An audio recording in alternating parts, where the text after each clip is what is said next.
Hello everyone and welcome to today's video. Today I am talking about one of the 2025 governor elections that are up just in the month of November, now at the start of October. This video is going to be focusing on the New Jersey governor's race. So New Jersey is a very interesting state, and for months now it's looked like New Jersey was going to be the more competitive of the two governor's races that are up in 2025. And recent developments in this race, because actually since the September update, there has been some very significant developments here, suggest that New Jersey is getting very, very close. Now, just to give you a little bit of backstory on New Jersey, the reason Republicans specifically are optimistic in New Jersey is for two reasons. For one, the governor's race that happened in 2021, the last time it was up, the Democratic governor, Phil Murphy, only defeated Republican Jack Ciattarelli by 3.2%. And I will go more into those election results later on in the video. But it was a very close race, but it was 2021, right after Joe Biden was elected president. This is when Republicans typically do well, but still, Republicans came within almost 3 points of winning the governor's race in New Jersey. The main part that Republicans are feeling very optimistic in was just in the 2024 presidential election, where Kamala Harris defeated Donald Trump in the state of New Jersey by 5.9%, which was a massive swing towards the Republican direction, when back in 2020, Joe Biden won it by 15.9%. And in 2016, even with the third-party vote splitting of Gary Johnson and Jill Stein, Hillary Clinton still won it by 14 points. So only to be about a 6-point Democratic win, that is a lot of momentum in the Republican direction, which is why Republicans are feeling very optimistic about this race heading into 2025. Now, the backstory on this race, the Democrats nominated U.S. Representative Mikey Sherrill of the 11th District to be the Democratic nominee. She was someone that would be considered more of the moderate to establishment side of the Democratic Party, not really on the far left side of the party.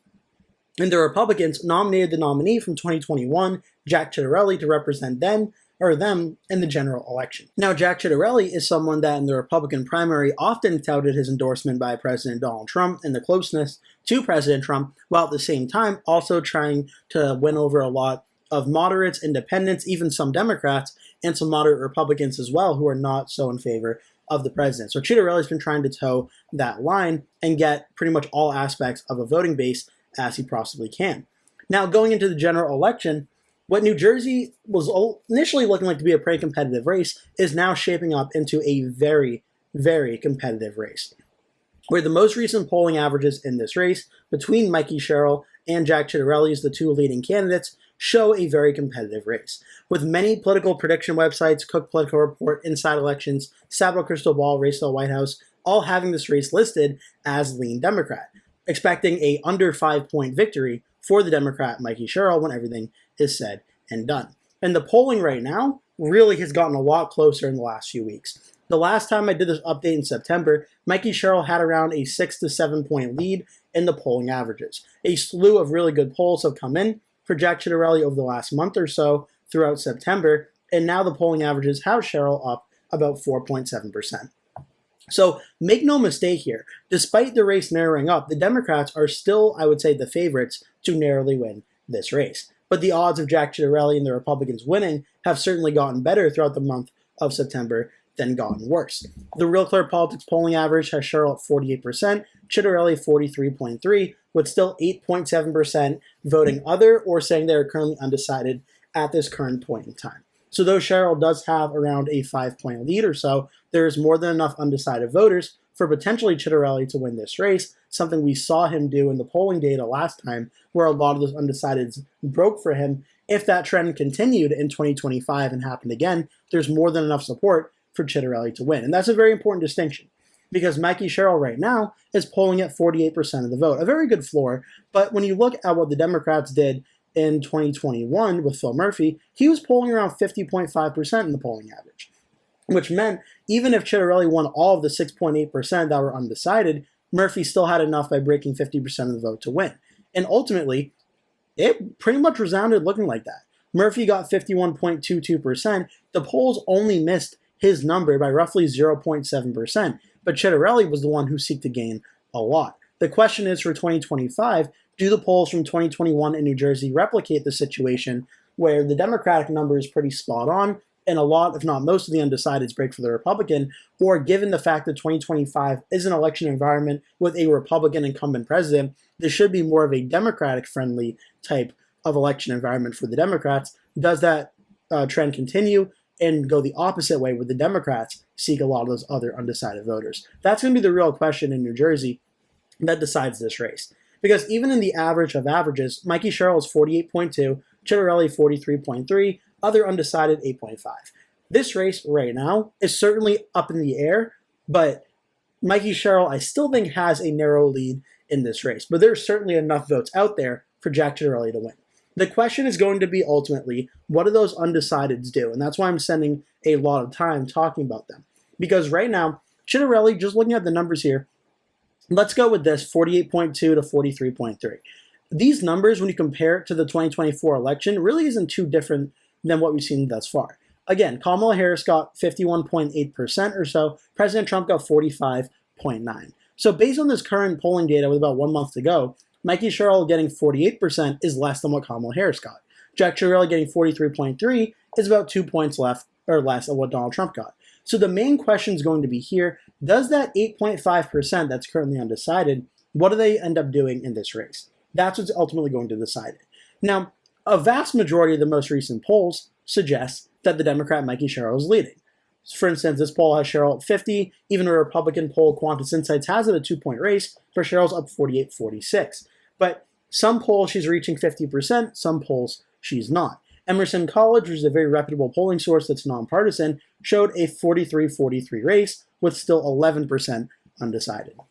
Now, ultimately, we're going to find out these answers in about less than a month, what's going on in this race and how those undecided voters ultimately break. Right now, it would suggest that Mikey Sherrill is the easier time to win, given the track record of New Jersey being more of a Democratic state than being a Republican state. So Sherrill does have an advantage based on the election history of the state of New Jersey and the election environment that's happening in. But Jack Chitterelli is by no means out of this fight. And if you tell me on election night it's an upset that Jack Chitterelli wins, I think it would certainly be considered an upset, but I don't think it's really an impossible one either. The question is going to be, what do the polls end up showing? Because at 48% for Mikey Sherrill, there is a path for Chitterelli to win. But for Chitterelli to win, he would need to win roughly all of the undecided voters.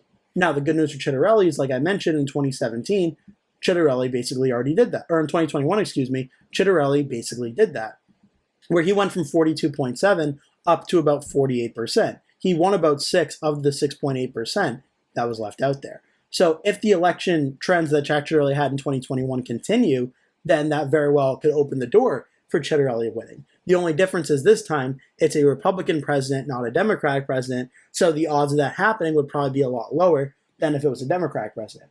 If Kamala Harris were president right now, and this race was Mikey Sherrill versus Jack Chitterelli, I would bet at this point in the race, we'd probably see Jack Chitterelli leading in a lot of these early polls, if not getting very close. But due to the fact of the anti-incumbent in the White House, usually these races go for the opposite political party, and Mikey Sherrill is leading. But the fact that this is still a 5-point race or under shows it's very competitive, and Jack Chitterelli has a very real chance at winning. So that's where the polling data currently stands. Let's just really briefly look at the election results from 2021 and 2017 and what they can tell us. 2021, the 3-point race between Murphy and Chitterelli, I really do believe this race for New Jersey in 2025 is going to look more like 2021 than what 2017 ended up looking like. And in this race, Phil Murphy did what a lot of Democrats do. They won Mercer County. They won up here in Hudson. They won up here in Essex. These are Democratic strongholds that are expected to be blue. But what's also very significant was Bergen County voted for about 6 points for Murphy over Chitterelli, and Passaic County voted for Murphy about 4 points or so over Chitterelli in these two areas. These are two very key suburban areas that Democrats, if they're winning this race, should be winning these counties that I am watching very closely. Because in the 2024 presidential election for Kamala Harris versus Donald Trump, President Trump actually won Passaic County over Kamala Harris. Now, there was 2.8% vote splitting from Jill Stein over Kamala Harris. Mikey Sherrill may not have that problem, so this could be an area to watch for. But Trump won Passaic by 2.9. Trump also lost Bergen by 3.4, a little bit around the similar margin, but a little bit less than what Chitterelli lost it by in 2021. Another key county to watch for is Morris County. Trump won it by 2.7% in 2024 here, and in this election, Jack Chitterelli won it by 11 points. So not only we're looking at the counties in terms of which goes red, which goes blue, but we're looking at the margins Jack Chitterelli got in 2021 and asking, is he holding these margins? Is he improving these margins? Is he doing worse on these margins? Because Phil Murphy at 51.2, for instance, Mercer, which is where Trenton is, 65.34. What if Mikey Sherrill, how much is she winning this by? Is she winning it by more? Is she winning it by less? This is going to be a very important area. Newark Mayor Ross Baracco faced off against Sherrill in the primary and in Hudson County and such, and up here in Essex County. What are these percentages looking like for Mikey Sherrill? These are going to be key important questions to ask on election night for 2025 in New Jersey, not only which areas are red and blue, but what the percentages are in these areas, and comparing them to the 2021 election and the 2024 presidential election. I think we're more likely to see a 2021 type election than a 2024 presidential one in terms of overall turnout and some of the percentages in these counties, because there's a big distinction between how presidential races go for a state versus how Senate races go and how governor's races go. Governor's races are often a lot less polarized than the national federal races like president and Senate. So there's open for the party that's not typically winning those national elections to win. So in this case, that would benefit Jack Ciattarelli. And that's why, despite the fact that all the national factors of President Trump in the White House, Kamala Harris just winning the state by 6 points, all the factors nationally suggest that Mikey Sherrill should probably be winning this race by 10 to 15 points or so. But the fact that it's a governor local race, it's focusing on local New Jersey issues, is keeping Jack Ciattarelli really in this race, and it's going to be a very hard-fought race. And for both of the candidates' credits here, from everything I've heard online, is that Jack Ciattarelli is running a very good competitive campaign here. Not to say that Mikey Sherrill is not running a good campaign, but Jack Ciattarelli is running a very strong campaign and trying to get pretty much every voter he can to support his candidacy going into the final days. So I think we're starting to see the reasons why this is such a competitive race heading into the final few days. Now, what ultimately ends up happening, as I've been kind of forecasting for this video, is I think this is going to be a very close race. I think it's going to be under 5 points. I don't think it's going to be a likely Democratic win anymore. I think it falls under 5. At this current point in time, the start of October, I think Mikey Sherrill is narrowly favored to win this race. So I would put it in the lean Democratic category of a win in between 1 point and 5 points. Right now, Phil Murphy won by about 3.2% in 2021. I think we see Mikey Sherrill win by around 4 to 4.5 points. Another very close competitive governor election in New Jersey. Jack Ciattarelli bucking the national trends by a pretty considerable deal here, but I think we're going to end up seeing New Jersey very ultimately narrowly electing Mikey Sherrill to be the next governor of New Jersey. But that's how I see it right now. But again, things can change over the next month or so. I remember I did the 2021 Virginia governor's race. I did the election night 2 weeks beforehand, and Terry McAuliffe looked like he was going to win. Then a bunch of polls came out in the final few days. Terry McAuliffe was losing every single poll to Glenn Youngkin, and then all of a sudden Glenn Youngkin wins. So governor's elections can always be very tricky, especially off-year governor elections. We'll have to wait and see. But for right now, I think Mikey Sherrill wins by a lean Democratic margin. But I'm interested to hear what your thoughts are. Leave your thoughts in the comment section down below. Who do you think is going to win, Mikey Sherrill or Jack Ciattarelli? I always read every comment, so make sure to go out and do that. I hope you enjoyed this video. Make sure to like and subscribe if you did. Again, make sure to leave all the comments down below. Also, keep an eye out over the next few weeks if you're a subscriber of mine, because I am planning on doing an election night video for the New Jersey governor's race. I usually do them in the final few days to weeks of the campaign, so I'm going to start working on that very shortly and try and get that out before election night 2025. So keep your eyes peeled for that one. Thank you so much for watching, and hope to see you in a future video.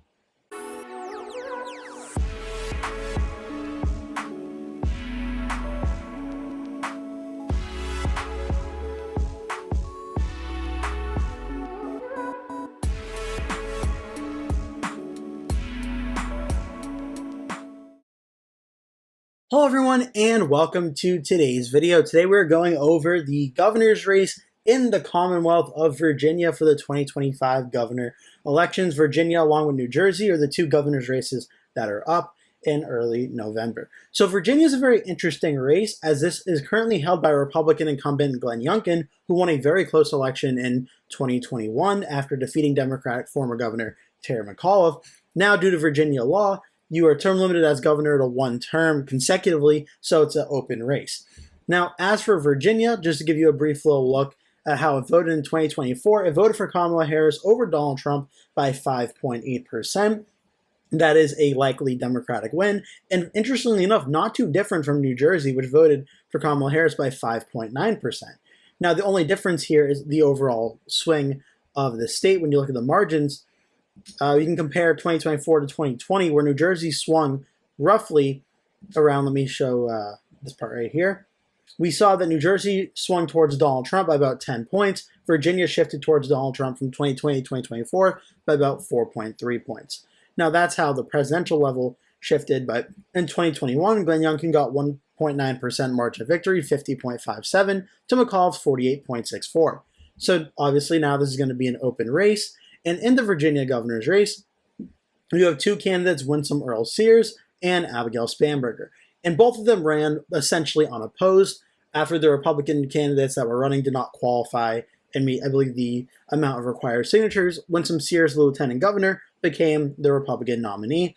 And then on the Democratic side, the former U.S. Representative Abigail Spanberger of the 7th District also ran unopposed after LeVar Stoney, the former mayor of Richmond, withdrew from the race. So we've known that this is going to be the general election matchup for a pretty long time now.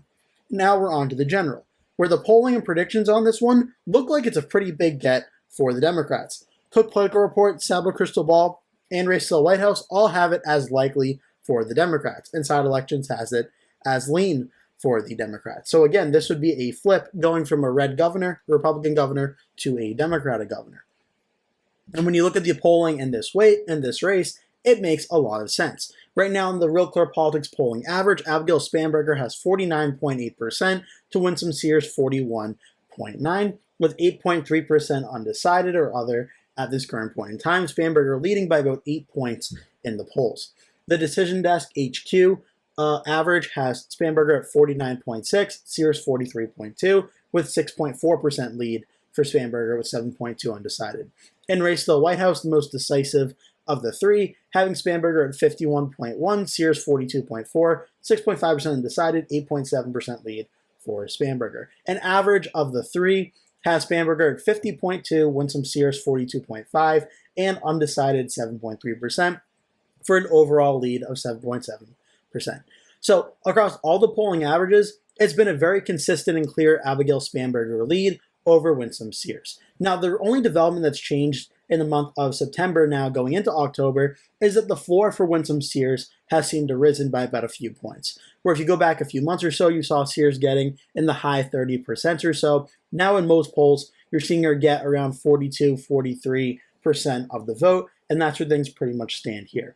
This is also a pretty interesting contrast to the New Jersey governor's race as well, which I just covered before this one yesterday, where Spanberger here, starting out around 49.8%, all she needs is 0.2% of those undecided voters to break 50% of the vote and guarantee a victory. At 49.8%, she'd probably win anyway, but only 0.2% needed to get a guaranteed victory. Whereas at the governor race in New Jersey, Mikey Sherrill, the Democrats, around 48% in the Real Clear Politics polling average. So Spanberger's running right now about 1.8% ahead of Mikey Sherrill in New Jersey, even though New Jersey historically has been a much more blue state than Virginia has been. Obviously, Virginia's trended towards the Democrats in recent years, but Spanberger already reaching or nearly reaching that 50% threshold suggests the chances of Winsome Sears winning this race are very, very low. It's also worth noting, at 41.9%, yes, she is losing. She's even polling even farther behind of what Jack Ciattarelli is doing at 43.3%. So this race, we've assumed for a while, was going to be a pretty big Democratic win, and now the poll data certainly seems to suggest that that is still the case. The recent polling from this one, Emerson College, very reputable polling source, has Spanberger leading over Sears 52 to 42% in this race. It should be worth noting in the off-year elections thus far, Emerson College has done pretty well with a lot of the races, like the Boston mayoral race. I remember being won some of the special elections and the House seats as well. They've been pretty spot on. So 10-point lead for Spanberger over Sears is certainly very, very significant. The Trafalgar Group, which is one of President Trump's closely aligned pollsters, has Spanberger leading over Sears 47 to 42.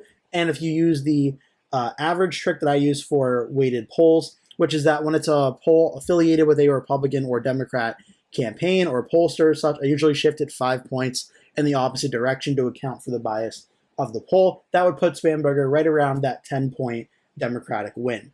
So the polling data seems to suggest Abigail Spanberger is certainly winning this race and winning it by a pretty large margin. The question is going to be, when everything is said and done, how much does Abigail Spanberger win this race by? It's possible Winsome Sears could mathematically pull off an upset, but again, you just see the 49.8, 49.6. It's really tough to see a pathway to victory for Winsome Sears at this current point in time. Now, as for this governor's race in Virginia, we can look at the past two governor's races and sort of get an idea of how this is going based on the past. First, we can look at the governor's race in 2021, the most recent one, where Glenn Youngkin defeated the Democratic governor Terry McAuliffe 48.5 to 46.8 in the final polling averages. Now, I'm about to go to the election results in just one moment, but the final polling data showed Youngkin leading by 1.7, and it was pretty much spot on when everything was said and done. Now, for the 2017 one in Virginia as well, this was in President Trump's first term, the polling data was actually very tight in the final average for Real Clear Politics. Ralph Northam, the Democrat, was leading 47.7%. Ed Gillespie got 44.4% in that polling aggregate. Now, what actually ended up happening was in the election results for 2021, Glenn Youngkin ends up winning 50.6 to 48.6, roughly around a 2-point win. So the polling data in Virginia for 2021 was pretty much spot on in predicting Glenn Youngkin winning by that large margin, or by that very close margin, in this race. As for 2017, however, the polling data missed it by a little bit. Even though it ended up being 3.3%, Ralph Northam ended up winning the governor's race in Virginia by 8.9%, where essentially all the undecided voters ended up breaking for Northam in this race, Gillespie getting 45%. Right now, based on the polling data that we're looking at for Virginia at this current point in time, in terms of the percentages and where the candidates are, it's looking more like Virginia for 2025 is going to be more similar to this Virginia 2017 map than the Virginia 2021 map. That's not really a big surprise. It's kind of an understatement at this point. Glenn Youngkin was able to run with Joe Biden as president, where Biden's approval ratings started getting really bad towards September and October, and that certainly hurt him nationally, but it also hurt Democrats down ballot in Virginia. This time around, that does not seem to be the case, and quite honestly, it's the opposite, where President Trump and the Republicans' numbers are getting hurt down ballot in Virginia, and that's going to potentially hurt Winsome Sears in this governor's race. Now, Northam defeated Gillespie by 8.9%. Do we see something like this for 2025? It's very possible, because the polling data right now, assuming like the 2021 trend continues, where the polling data ends up being pretty spot on here, that would be right around that 8.9% mark. Well, this average is 7.9, 6.4, 8.7. It's not too far from the outcome of that race. And again, there's still a good amount of undecided voters, 8.3% in Real Clear Politics, 7.2 in Decision Desk, and 6.5 in Race to the White House. So it's going to be an interesting one to watch for in Virginia to see how this all ultimately breaks down. Kind of like with the New Jersey video I mentioned, what those undecided voters and other voters decide to do in terms of which candidate they support is what's going to make or break this race. Now, even if it's split it 50-50 here of that 8.3%, we would see something around a 53 to 44, 45-ish win here for Spanberger over Sears, and that'd be more in line with 2017. Now, there is a big possibility that this is a governor election in a year that's supposed to be very friendly for the Democrats, that we could potentially see a governor's race where the Democrat, Abigail Spanberger, defeats Winsome Sears by more than 10 points. That is certainly possible, and the polling data certainly shows there's a possibility that could happen. In terms of actual prediction rankings, though, it doesn't really matter too much if it's an 8-point Democratic win or 10-point governor win at the governor level, because both of which are in the likely considered Democratic category scale that we use here, which is 5 to 15 points is a likely Democratic win. So that doesn't really change things too much on that standpoint. However, in terms of down ballot races like lieutenant governor, attorney general, and state elections down ballot, whether it's 8 or 10 or 11, 12-point win, that can make a very big difference in terms of the parties controlling certain government offices and such, and elections and such in that situation in the Commonwealth of Virginia. So what happens there is very big. I think what you're mostly looking at, though, is the 2017 Virginia governor map and seeing how close is Abigail Spanberger either coming to replicating this map or even expanding on the margins. It's just some key areas to look out for on election night. You're going to be watching these 3 counties in the Northern Virginia area: Loudoun County, Fairfax County, Prince William County. These are 3 counties right outside of Washington, D.C., huge population counties, big population growth here over the last 20, 25 years or so. This is where a lot of the people that move into Virginia that work in the government jobs are living in these 3 key areas.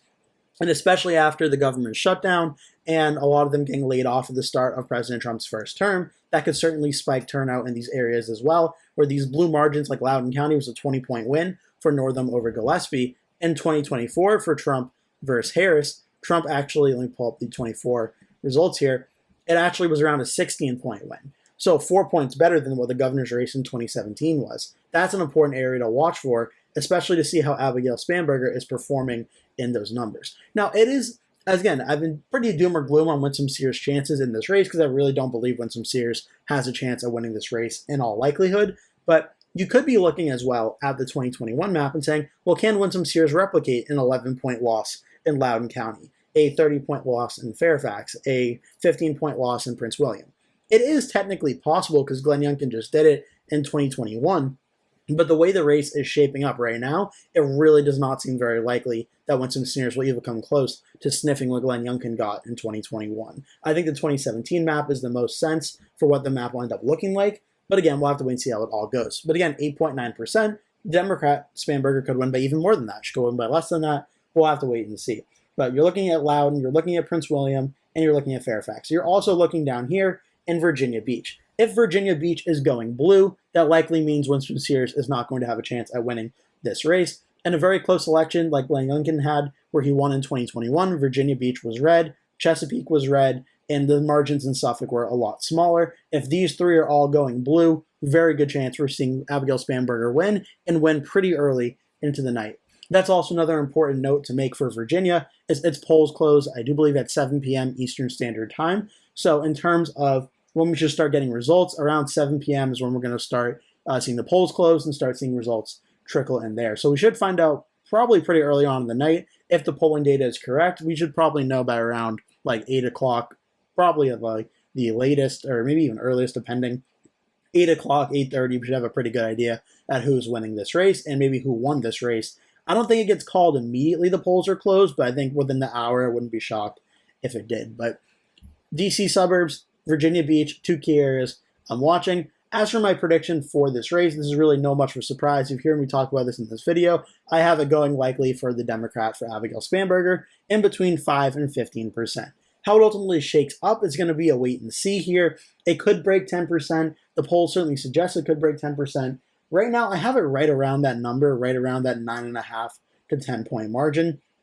It could certainly exceed that, but I have it right around that 9.5-point number, about another half point or so better than what Terry McAuliffe was able, or than what Ralph Northam was able to do in the 2017 Virginia governor's race. I hope you enjoyed this video. Make sure to like and subscribe. If you did, leave a comment below. Tell me your thoughts on this video and any other video ideas you'd like to see me do in the future. I do have some exciting video news coming out soon, as I just did New Jersey's governor video yesterday. I'm doing a New York City governor video, or New York City mayoral video, coming out tomorrow as well, that you're not going to want to miss out on. And over the next few weeks, I will be working on my election night videos for New Jersey, for Virginia, and hopefully for New York City. So I'll be trying to get those out as well, that you're not going to want to miss out on.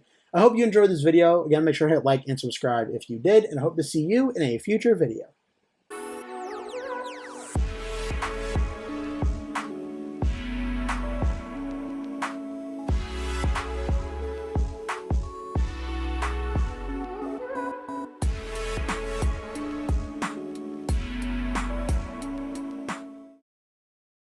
Hello everyone and welcome to today's video. Today we have a very exciting video going over the 2025 New York City mayoral race, how things are currently going, and how I ultimately am predicting this race to end up going on election night 2025.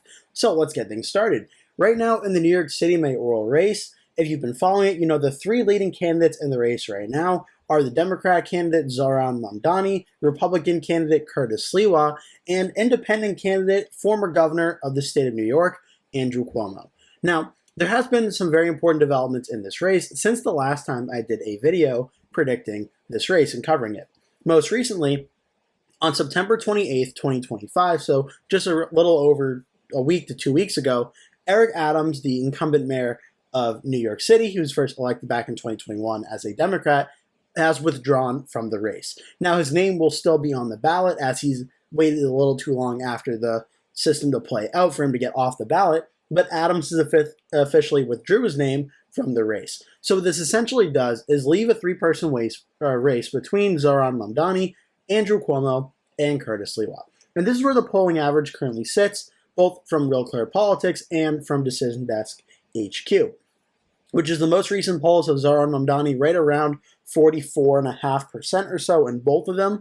Andrew Cuomo is in second place at 25.7. Curtis Sliwa is in third at 13.1. Now, it should be worth noting that in these polls, Eric Adams was getting roughly around 8% of the vote. So of that 8.4%, I do think there's been a few assumptions made on this one, and I want to just cover them here. For one, I don't think all of Eric Adams' support is going to go to Andrew Cuomo. I actually kind of think it's going to be a mix of Eric Adams, I think will probably still probably get around like 1% or so of supporters of him that don't want to support any of the other candidates. So there could be a little bit of vote splitting there. But then what happens with that remaining 7% of Eric Adams voters is still what's going to be a very big thing to figure out in this race. Because certainly there are a lot of Eric Adams supporters that do not want Zohran Mamdani to be the next mayor of New York City. But there are also a lot of Eric Adams supporters that do not like Andrew Cuomo for the things that he did when he was governor of the state of New York. And a lot of them also could potentially be Democrats that don't want to support a Republican like Curtis Sliwa. So that 8.4% and that 7% of them potentially could make a very important role here in this race. But ultimately, I think we probably see something along the split of like a 65-35, 70-30 split of the Adams supporters going for Cuomo over Mamdani. I don't really think Mamdani is going to get a majority of Adams voters, but I think it'll be enough to narrow the playing field at least a little bit. But the reality is, even if you were to give that support to Andrew Cuomo, Mamdani, who's leading by around 18 points and the polling averages, even with that support added at best, Mamdani is still probably leading over Cuomo and Sliwa by roughly around 15 to 14 points or so, which shows that what Zohran Mamdani has done in this race has built up a very impressive floor of support in this race, getting around that 44 to 45% mark in a three-way race now is going to be very tough for Cuomo or Curtis Sliwa to make up that margin. And we've been echoing this for several weeks and months now, which is that in a head-to-head matchup of Zohran Mamdani versus, say, Andrew Cuomo or Curtis Sliwa or Eric Adams, it's mathematically possible for Mamdani to lose. But in a three-way race where Mamdani is getting around 45% of the vote, and then Andrew Cuomo and Curtis Sliwa and undecided voters, what they decide to do is splitting the rest of the vote, the math just really isn't there for any of the challengers. Mamdani has at 45%, with still 8.8% undecided, according to Decision Desk, 7.6% undecided for Real Clear Politics. If Mamdani's able to get anywhere near about 25 to 30% of that vote, that would bring him up to around 46, maybe 47-ish percent of the vote or so. The math just isn't there for Cuomo and Sliwa. They may split the remaining vote and have a very sizable amount of the vote, but the math really is not there for the number one objective, which is catching Zohran Mamdani's numbers. Now, just to give you an idea of what the election results look like for New York, we can go to the Democratic primary in 2025. Then after that, we'll go to the election results from 2021. On the first round of voting, Zohran Mamdani got 43.8%, Andrew Cuomo got 36.1%. Now, ultimately, in the final round, ended up being Mamdani 56.4, Cuomo 43.6. Now, what's interesting here is I'm expecting we're probably going to see a general election that'll be less favorable for Mamdani than this one, due to the fact that Democratic primaries and like this are going to be, even though New York City is very Democratic, with Cuomo running and Sliwa running, we're probably going to see a more competitive matchup in terms of the amount of support that Mamdani gets. Like, I don't think he's going to get 56.4% of the vote, is what I'm trying to say. But at the same time, Cuomo's probably not getting 43.6% of the vote either, and even maybe not 36.1%, given the fact that him and Curtis Sliwa are splitting the vote. But of the map here, the strongest boroughs of New York City that Mamdani did was he did very well in Queens, winning 46 to 38. He did very well in Brooklyn, winning 49 to 31, and he did very strong in Manhattan. Not as well as the other two, but he did win over Cuomo here by around 5 points, 39 to 34. Now, these key areas are going to be big for this election, because we just saw in 2021 when Eric Adams defeated Curtis Lewa, Adams got 67.4% of the vote, Curtis Lewa got 27.9%. Now, in that election, you saw Brooklyn go 71-23 for Adams over Sliwa, Queens go 60 to 35.7 for Adams over Sliwa, and you saw Manhattan go 81.1 to 14.3. So that was in a essentially head-to-head blue versus red, Democrat versus Republican race, and that's what it ended up looking like. 2025 is going to be very unique, as we're going to be having a Democrat running against a Republican, running against an independent that's essentially running as a Democrat that's running as an independent, but the alternative independent Democrat in that race. So how this all goes is going to be very interesting, at least from what we've seen on the polling data side of things. Zohran Mamdani, he's not breaking 50% of the vote, but he's essentially getting as close as you possibly can in a three-way race like this, with enough undecided vote out there for Mamdani to break 50% and win pretty favorably. But the really truth of the matter of this race is, in the way the race is currently going, Zohran Mamdani will win and be the next mayor of New York City for one key reason. And I said this at the start of the video, and I'll say this again. Andrew Cuomo, Eric Adams, Curtis Sliwa could not all be in the race and expect to be able to beat Zohran Mamdani. And that is continuing to be the fact. Even with Adams out of the race, his amount of support at 8.25% or so on the average is the smallest of the three. Curtis Sliwa still getting 12.5, Cuomo 26.15. What's happening here is there's enough support mathematically for Mamdani to be beaten by one of Cuomo, less likely Sliwa, but probably Cuomo. But even still, it would not be 100% sure that that could happen. But there's enough support to say that could maybe be the case. With Curtis Sliwa and Andrew Cuomo in the race, they're combining on the average 26.15 to 12.5. Adding that up, that would be roughly around 38% support. So combined, they're still trailing Zohran Mamdani. They would need to win all of Eric Adams supporters and all the undecided vote to really have a chance of beating him. But the fact is, both Cuomo and Sliwa have been adamant they are staying in this race, and until we're only a month away from the election, I don't think much is going to change on that front. And even if it does, it's still not 100% sure there'd be enough support for that to go away. Because we've seen this matchup in some recent polls of what a head-to-head matchup could look like. For Cuomo versus Mamdani versus Sliwa in the YouGov CBS poll, here Mamdani still leads by roughly 14% over Andrew Cuomo. 14%, 9% still undecided, so it could narrow, but a 14-point lead here. Marist University, three-way race, a 16-point lead for Mamdani over Cuomo. And a head-to-head, Mamdani gets 49, Cuomo 39, a 10-point lead.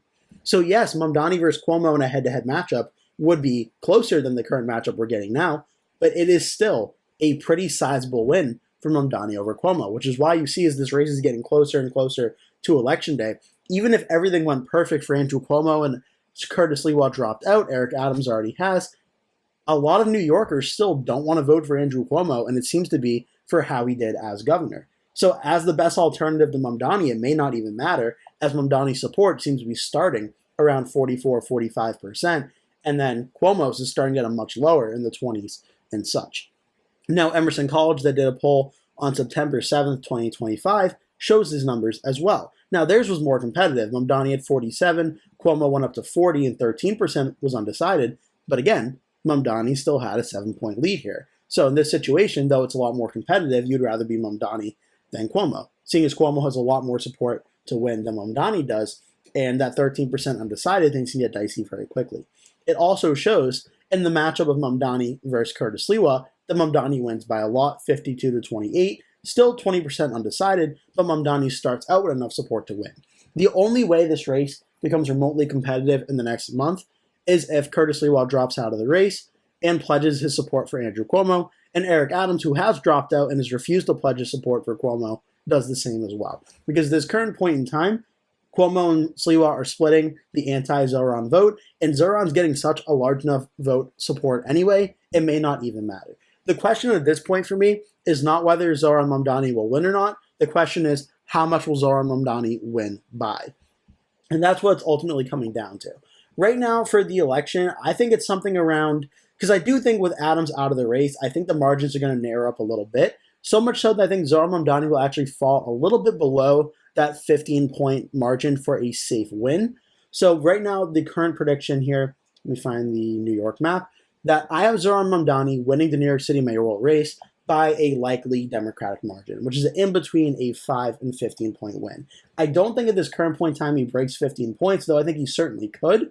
But I do think with Adams out of the race, Cuomo will get some of the undecided voters as the Mamdani alternative. But I think he wins by around that 14-point margin in a pretty strong range of him becoming the next mayor of New York City, and may even break 50% of the vote. But I think we're going to see Mamdani win by just a little bit shy of 15 points. The question will be how the boroughs overall turn out to vote. Now, here on map chart, we see the counties. We see Bronx, we see New York, Manhattan, we see Queens, we see Kings, and then we see Richmond down here, Staten Island. Now, again, in 2021, all 4 of these ended up voting blue, and Staten Island was the only one to vote red. Now, with the 3-person race going on, it's going to be very interesting to watch how this all goes. Because Staten Island, though it was overwhelmingly red, now there'll be some vote splitting with Cuomo and with Mamdani as well. Whereas Brooklyn, Queens, Manhattan, and the Bronx, these are all areas that are overwhelmingly Democratic, but the Democratic vote will be split between Mamdani and between Cuomo. Now, for how I think it currently goes, I still think right here in Staten Island, I think we're more likely than not going to see it go red for Curtis Lewa, even though he is polling in 3rd place. I think a lot of his strongest floor of support will be from here. Now, I chose a lighter red because I think it's going to be like an under 5-point victory in Staten Island, but I do think we ultimately see it go red. Now, for Manhattan, which is obviously the biggest like of the prize here, I think we're going to see this one be a blue win for Zohran Mamdani, and I think it's going to be a pretty reliable one. Actually, let me go with this color here. I think we see Mamdani win Manhattan, and I think we see it by a decent margin, even though, again, in the primary, it was the more competitive of the 3 boroughs of Manhattan, Queens, and Brooklyn. But I ultimately think we do see Mamdani consolidate enough support, considering Brad Lander got 17%. I think we see Manhattan go for Mamdani. I think we also see Queens, which was an 8-point Mamdani win, and we see Brooklyn, which was around an 18-point win as well. I think we're going to ultimately end up seeing all 3 of these vote for Zohran Mamdani against Andrew Cuomo and Curtis Lewa. Now, ultimately, the Bronx, I actually think could be a potential avenue for Andrew Cuomo to win, bolstered by his strong performance in the Democratic primary. So I actually think we see Andrew Cuomo narrowly win this. So it's going to be different than it was in 2021. I think we're going to see Cuomo and Mamdani be the top 2 finishers, and we're going to see Curtis Lewa narrowly win Staten Island, but ultimately this is going to result in around a double-digit win for Zohran Mamdani in New York City and its surrounding boroughs of how I see this going. But again, we're still a month out from the election. We have to wait and see how it all goes. Thank you so much for watching this video. I'm going to keep doing videos updating throughout this election. I probably will do a recap video after it is over as well. But I hope you enjoyed watching this video. Please, if you have any comments or questions or suggestions or anything, leave them down in the comment section below. I always read every comment, so make sure to do that. I also have some exciting videos I have planned out for the month of October, including a few election nights and maybe even one for New York City that you're not going to want to miss out on, so make sure to keep an eye out for those. Thank you so much for watching. Again, please remember to hit like and subscribe. I just crossed 6,000 subscribers, trying to grow to 7,000 and keep going, so hopefully you'll consider hitting subscribe as well. Thank you so much for watching, and hope to see you in a future video.